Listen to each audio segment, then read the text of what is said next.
ॐ नमः सिद्धेभ्यः नमो अरिहन्ताडं नमो सेत्थाडं नमो आयरियाडं नमो उवछायाडं नमो लोये सवसाहुडम्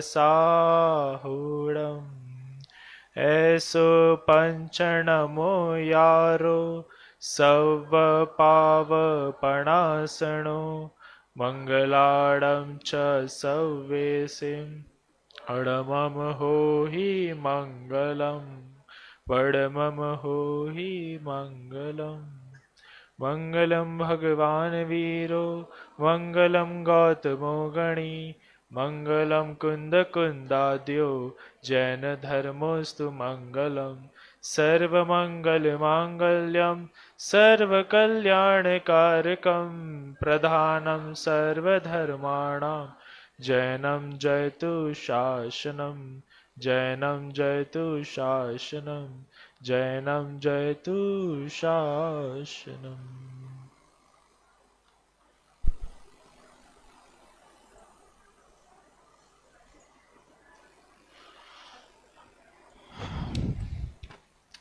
समय अल्प है और अब अंतिम दिवस, अंतिम क्लास, इसके बाद आप सबकी हमेशा के लिए छुट्टी।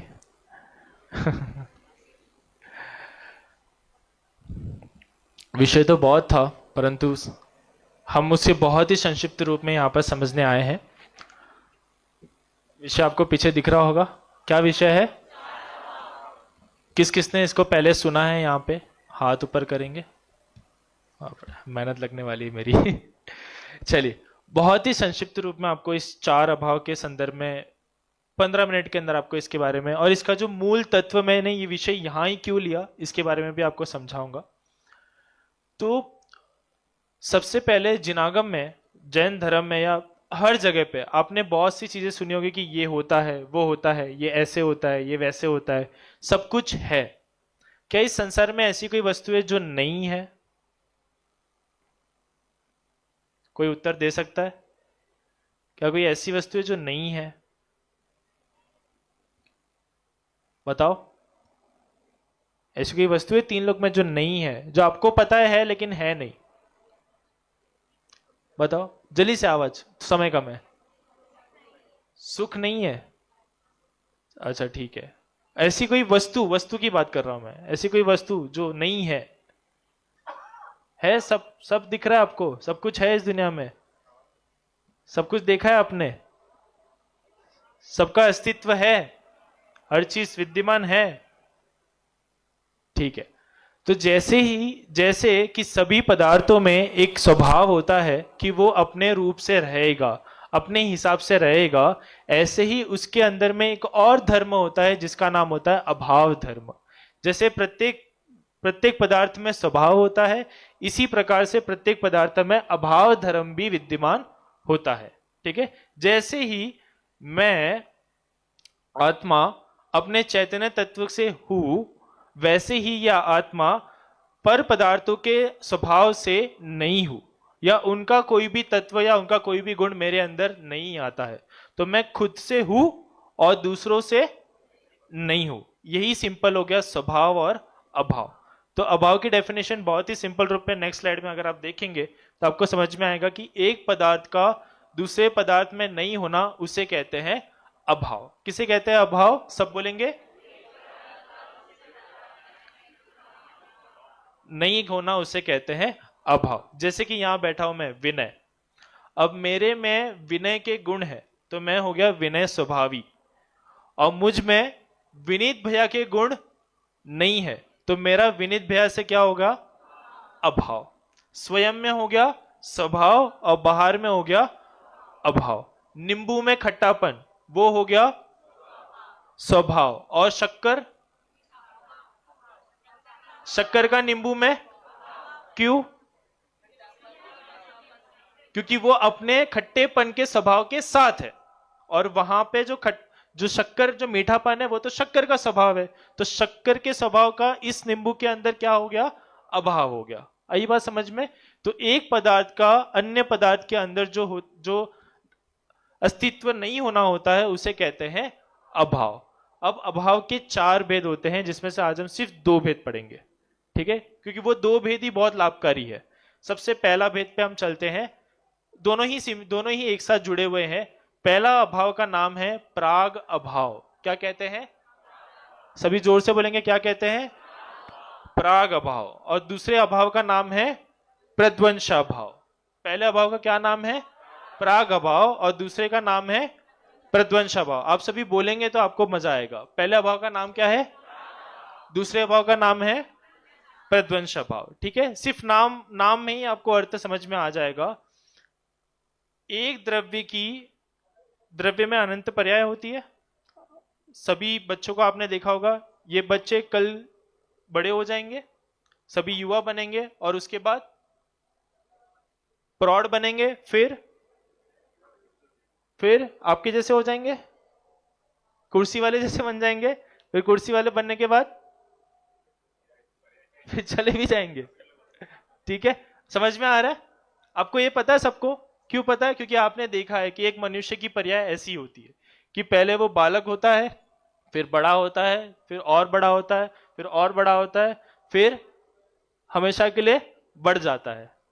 आई बात समझ में? तो प्रत्येक वस्तु की जैसे पर्याय है, जैसे आम की पर्याय देख लो, पहले कच्चा होता है, फिर पकता है, फिर सड़ता है, या तो सड़ता है या तो हमारे 2 में से कोई एक ही पर्याय उसकी बन सकती है। ठीक है, तो इस प्रकार से प्रत्येक द्रव्य की कोई ना कोई पर्याय बदलती रहती है।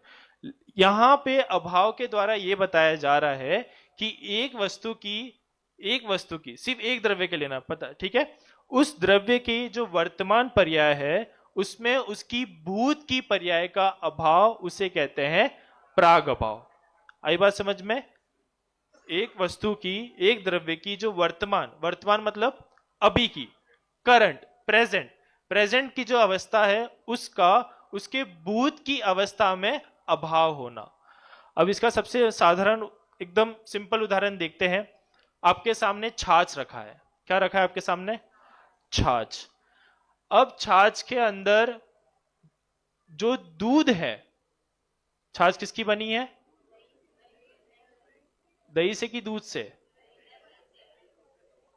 अच्छा, दूध से दही बना, दही से छाछ बना। चलो यही उदाहरण दोनों जगह पे घटा लेते हैं। अब हमारे पास सबसे बीच का द्रव्य क्या है? दही। ठीक है, अब दही के अंदर जो दूध है वो दही दूध से बना है, लेकिन अभी आपके सामने क्या है? अभी क्या है सामने? दही। अभी आपके सामने क्या है? दही। तो अब आपको बनाना है रसगुल्ला।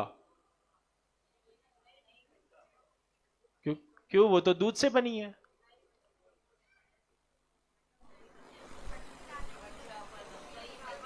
तो दूध ही ना। दूध है कि नहीं? वो बोलो। दूध का दही बना और उसकी पर्याय बदल गई। अब भैया जी उसका गुलाब जामुन, और अगर बना तो बन ही नहीं पाएगा। वेरी गुड, बन ही नहीं पाएगा, ट्राई कर चुके ये लोग। ठीक है, तो जैसे कि हमने देखा यहां पे कि अब सामने दही ये पर्याय है, तो उस पर्याय का उसी द्रव्य की, उसी दूध की भूतकालीन पर्याय में क्या है? अभाव है। आ गया समझ में? तो ये हो गया आपका फर्स्ट हाफ, प्राग अभाव। और सेकंड अभाव पे चलते हैं। और इसी वर्तमान पर्याय का इसकी भावी पर्याय में अभाव होना, उसे कहते हैं प्रध्वंसाभाव। अब आपके सामने क्या है? दही। और उस दही से क्या बन सकता है? और लस्सी, और श्रीखंड। अरे वाह, और कुछ बना दो। कड़ी। अरे बस करो, अभी भोजन का समय, टाइम है थोड़ा, 10 मिनट दो। यहाँ बैठने लायक नहीं बचेंगे फिर, भूख सभी को लग रही है। तो हाँ, राब वाह, आ गए यहाँ पे धावड़ी। तो सुनिए, तो सबसे पहली बात, जो आपके सामने दही है, अब ये दही आगे चल के छाछ बनेगा, राब बनेगा, जो भी वस्तु जो भी उसकी बननी जाएगी। लेकिन अगर आपको बहुत ही छाछ की आवश्यकता पड़ रही है तो आप दही सीधा सीधा ग्रहण नहीं करेंगे, क्योंकि जो काम छाछ से हो सकता है वो दही से नहीं हो सकता। तो इस प्रकार से दही, वर्तमान दही का भविष्यकालीन, उसके बाद की जो पर्याय होने वाली है जो कि छाछ है, उसके अंदर उसके अभाव को कहते हैं प्रध्वंसाभाव। सभी को समझ में आया? सभी को समझ में आया? ठीक है। अब जैसे कि फॉर एग्जाम्पल यहां पे एक बालक बैठा है जो कि मेडिकल की तैयारी कर रहा है। किसकी तैयारी कर रहा है? नीट एग्जाम की। ठीक है। और नीट एग्जाम करने के बाद वो क्या बनेगा? डॉक्टर बनेगा। ठीक है। तो अभी से मैं उसको डॉक्टर बुलाऊं? क्यों नहीं बुलाऊं? डिग्री का अभाव है, अभी वो बना नहीं है। आई बात समझ में? तो आपने उसके भविष्यकालीन पर्याय, बन सकता है, बहुत स्मार्ट है, बहुत इंटेलिजेंट है, लेकिन आपको भी पता है कि अभी तक वो बना नहीं है, तो उसकी भविष्यकालीन पर्याय का वर्तमान कालीन पर्याय में अभाव, ये आप समझ गए? ये क्या हो गया? प्रध्वंसा भाव।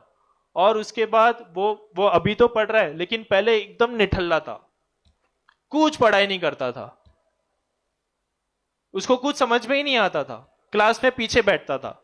और ऐसे व्यक्ति जो मेडिकल के टेस्ट में लगा है, अब आपके सामने वो आता है, तो आप क्या उसको उसको निराशा देते हो? क्या उसका मोटिवेशन लूज करते हो? क्या उसको बोलते हो कि तू तो पहले पढ़ता नहीं था, अब कैसे पढ़ेगा? क्या ऐसी ऐसी बात हमारे मुंह से निकलती है? नहीं निकलती है। क्यों नहीं निकलती है? क्योंकि हमें ये बात पता है कि उसके भूतकालीन पर्याय का वर्तमान कालीन पर्याय में अभाव है। आई बात समझ में? दोनों भाव समझ में आ गए सभी को? कितने लोगों को समझ में आ गए? 100% पूरे हाथ ऊपर, 50% हाफ, और 0%? यहां से 0% ज्यादा थे। ठीक है, चलो। तो प्राग अभाव और प्रध्वंस अभाव, वर्तमान पर्याय का भूतकालीन पर्याय में अभाव, उसे कहते हैं प्राग अभाव, और वर्तमान कालीन पर्याय का भविष्यकालीन पर्याय में अभाव, उसे कहते हैं प्रध्वंस अभाव। अब इस दो अभाव चार है, इन दो अभावों से ही आप अपने पूरे दिन भर के जितने भी टेंशन है और जितने भी स्ट्रेस है, इन सबको खत्म कर सकते हो। यूथ कन्वेंशन शिविर है ना, यूथ को बहुत प्रॉब्लम्स होती है, सभी को ही होती है, लेकिन यूथ की स्पेशल प्रॉब्लम्स होती है।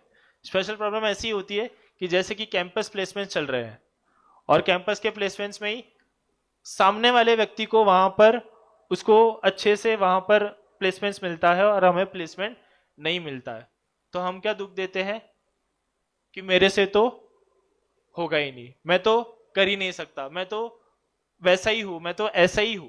तो वो व्यक्ति क्या करता है कि अपने हार को, जो वर्तमान में उसको हार मिली है, उसे लेकर बैठ जाता है। अब ऐसा व्यक्ति जो हार को लेकर बैठेगा, क्या वो कभी जीत पाएगा? नहीं जीत पाएगा। अब उसी टाइम पे आप उसके कान में जाके बोल दो प्रध्वंसा भाव, वो बोलेगा प्रध्वंसा भाव क्या होता है? तो आप उसको समझाना कि तेरी वर्तमान कालीन पर्याय का भविष्यकालीन पर्याय में अभाव है। आई बात समझ में? तो तब उसके समझ में आएगा कि यार आज तो मैं हारा हूं, लेकिन इसका मतलब ये नहीं कि मैं हमेशा हमेशा मुझे निराशा मिलती रहेगी, कभी ना कभी तो मेरा कैंपस प्लेसमेंट्स होगा। ये होता है उस अभाव को समझकर उसे उपयोग करने की दृष्टि। अब इसी संदर्भ में आप ये ले लीजिए कि हमारे पुराणों में भी बहुत सारे उदाहरण हैं, और इस पुराणों में जितने उदाहरण हैं और जितने भी उपसर्ग हुए हैं, इन उपसर्ग के कालों में भी जिन जीवों ने समता भाव रखा है, वो इन उपसर्गों से ऊपर उठ चुके हैं। जैसे फॉर एग्जाम्पल सती अंजना। सती अंजना के बारे में सभी को पता है, किसकी माता थी? हनुमान जी की। ठीक है, तो हनुमान जी की माता सती अंजना, सती अंजना को अपने ही घर से निकाला गया, उन्हें अपने ही घर से निकाल के फिर उन पर कलंक लगाया। कलंक लगाने के बाद उनको रहने के लिए स्थान नहीं था, तो उनको कहां पे स्थान मिला? गुफा में। और गुफा में कामदेव हनुमान का जन्म हुआ। आई बात समझ में? अब एक सती जिसने बहुत पुण्य किया था, जिसने प्रतिदिन देव दर्शन करती थी, वो ऐसी परिस्थिति में आती है, और ऐसी परिस्थिति में भी वो हिलती नहीं है, चिंतित नहीं होती है, विचलित नहीं होती है, क्योंकि इसका कारण यह है कि उनके दिमाग में अभाव की चर्चा हमेशा चलती रहती थी। उनने हमेशा ये सोचा था कि मेरी वर्तमान कालीन का भविष्यकालीन पर्याय में अभाव है किसी ना किसी दिन, और भूतकालीन पर्याय का भी वर्तमान में अभाव है।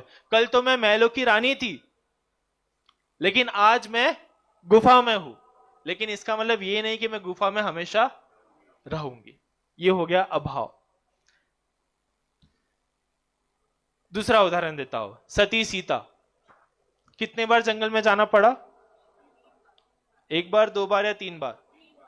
तीन बार। कब कब? पहली बार तो जब राम जी के साथ गए, दूसरी बार जब उनको राम जी ने आदेश दिया और कृतांत वक्र उनका जो सेनापति है वो छोड़कर आया, और तीसरी बार तब जब वो स्वयं गए। 3 बार जंगल गए, और वही सीता जो प्रतिदिन देव दर्शन करती थी, वही सीता प्रतिदिन भगवान की अर्चना में लगी रहती थी। ऐसी सती सीता के जीवन में भी ऐसे बुरे काल आए, लेकिन उस टाइम पे भी उनके दिमाग में अभाव की चर्चा चल रही थी। उनने हमेशा ये सोचा कि मैं हो सकता है राम की पत्नी हो, लेकिन मेरे भी परिणाम, मेरे भी अपर्याय वैसी हमेशा नहीं रहेगी।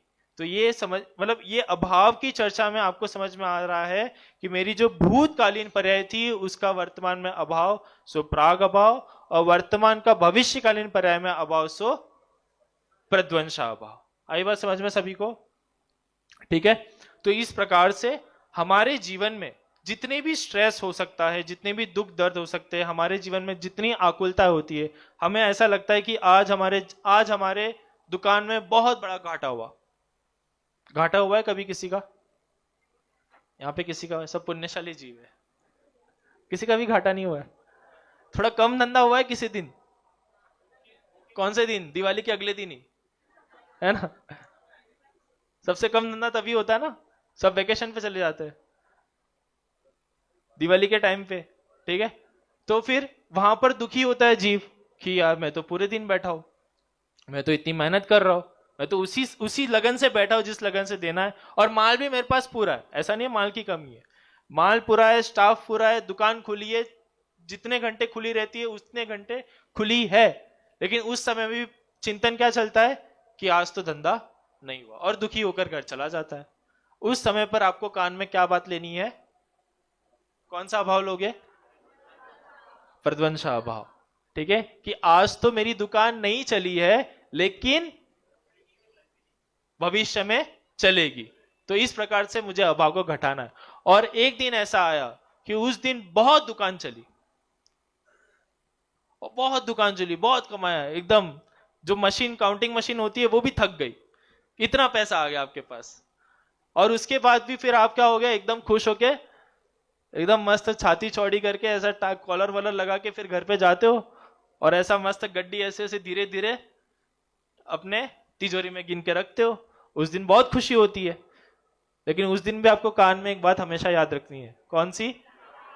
प्राग अभाव, कि आज तो मैंने बहुत कमाया, लेकिन ये वर्तमान पर्याय का उसमें अभाव है। ये पर्याय तो निकल जाएगी, लेकिन वर्तमान में आने वाले समय की जो पर्याय होगी उसमें वैसा दिन नहीं चलेगा।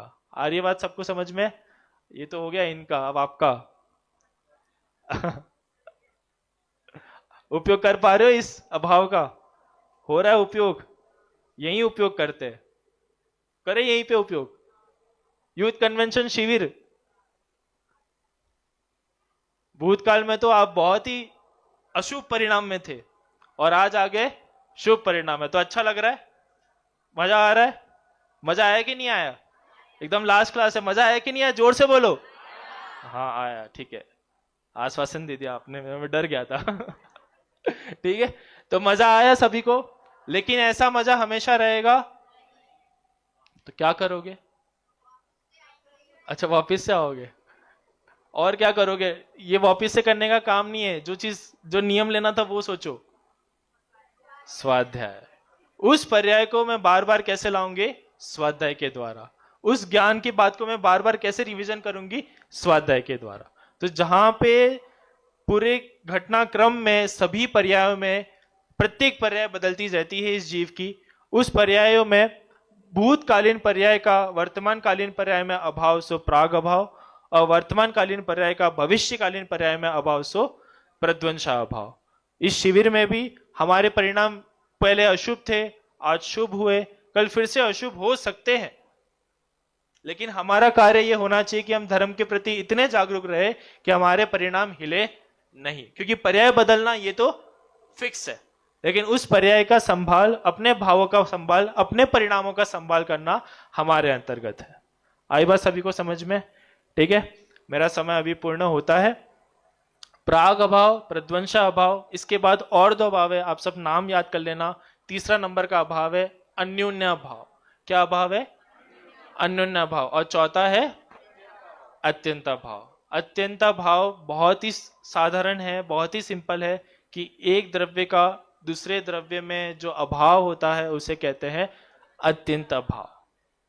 सभी का सभी से जो अभाव है उसे कहते हैं अत्यंत अभाव। सभी द्रव्य का सभी द्रव्य से जो डिफरेंस, जो अभाव होता है उसे कहते हैं अत्यंत अभाव। अस्तित्व नहीं होना उसे कहते हैं अत्यंत अभाव।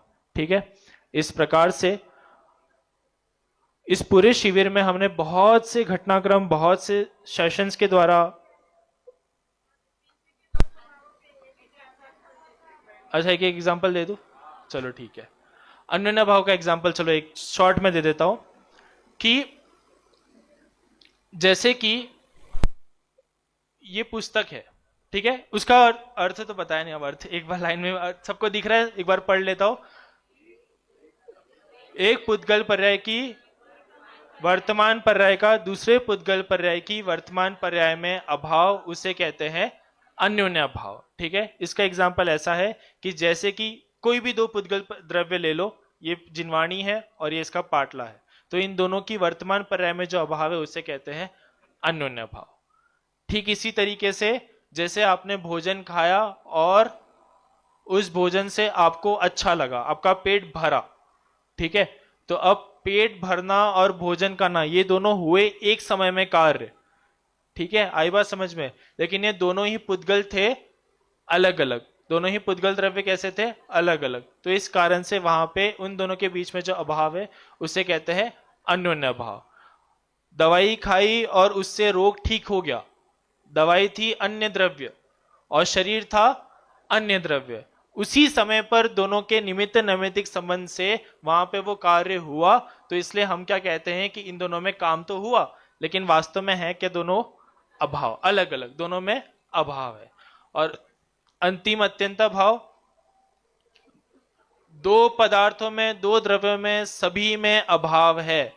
जैसे कि एक व्यक्ति है जो यहाँ के बैठा है और वो अपने परिवार को भूल कर बैठा है, वो इसका सबसे बड़ा एग्जाम्पल है अत्यंत भाव का, क्योंकि उसको समझ में आ गया कि मैं और मेरे परिवारगण, मेरे दुनिया, मेरा घर, मेरा परिवार, मेरे सारे जितने भी सब कुछ, मेरे सगे संबंधी है, मेरे आसपास के जितना कुछ है, उन सबसे मेरा क्या है? अत्यंत अभाव है, बहुत दूर दूर का अभाव है, वे सब मेरे नहीं है। ये हो गया शॉर्ट। ठीक है, तो इस प्रकार से हम सभी ने जो भी इन विगत 3 दिनों में पढ़ा है, ये सभी जो भी पढ़ा है उस पढ़े हुए को भूले नहीं, उसे हमेशा स्मरण रखे, क्योंकि जिसका होना चाहिए प्रति समय स्मरण, उसका तो हमें हो रहा है प्रति समय विस्मरण, और जिसका होना चाहिए प्रति समय विस्मरण, उसका होता है प्रति समय स्मरण। तो आप सभी अपने अपने भावों को छानिए, भावों को देखिए, और स्वयं को कभी भी हतोत्साहित ना होने दे कि आज तो मैं ऐसा हूं तो कल मैं कैसा बन सकता हूं, क्योंकि एक समय ऐसा था जब एक व्यक्ति चोर था, नाम अंजन था, और उसी भाव में ऐसे व्यक्ति को मोक्ष होकर अंजन बना निरंजन की कहानी बचपन से सुनते आए हैं। एक समय ऐसा था जब एक मुनिराज थे जिन्हें कुछ याद नहीं होता था, ऐसे शिवभूति मुनिराज को भी उसी भाव में मोक्ष मिला। एक समय ऐसा था कि जब कोई व्यक्ति बहुत ही दरिद्रता में था और उसके बाद भी उसके ऐसे ज्ञान का उगाड़ हुआ कि उसे सब कुछ समझ में आ गया। एक समय ऐसा था जब स्वयं पंडित बनारसी दास जी 14 वर्ष की उम्र में श्रृंगार रस की कविताएं लिखते थे, वही बनारसी दास जी आगे चल के समयसा नाटक जैसे उत्कृष्ट ग्रंथ लिखे। तो आप नहीं कह सकते कि किस जीव का कहां पे परिणमन कैसे हो सकता है। तो इसलिए हमें कभी भी किसी को छोटा, किसी को तुच्छ या किसी को दरिद्र नहीं देखना चाहिए, अन्य को नहीं देखना चाहिए और स्वयं को तो देखना ही नहीं चाहिए। ऐसी ऐसी ज्ञान की बात और ऐसा मोरल ऑफ द स्टोरी इस पूरे 4 अभाव के चैप्टर से है कि हम सभी स्वयं में बलवान बने, हम सभी स्वयं को समझे। यूथ कन्वेंशन शिविर में हम सभी इस बात को समझने के लिए आए हैं और इसकी चर्चा आप सभी घर जाके जिन जिन ने भी स्वाध्याय का नियम लिया है शायद वो इसके आगे का चैप्टर स्वयं से पढ़ेंगे। ऐसी आकांक्षा के साथ अपनी वाणी को विराम देता हूं।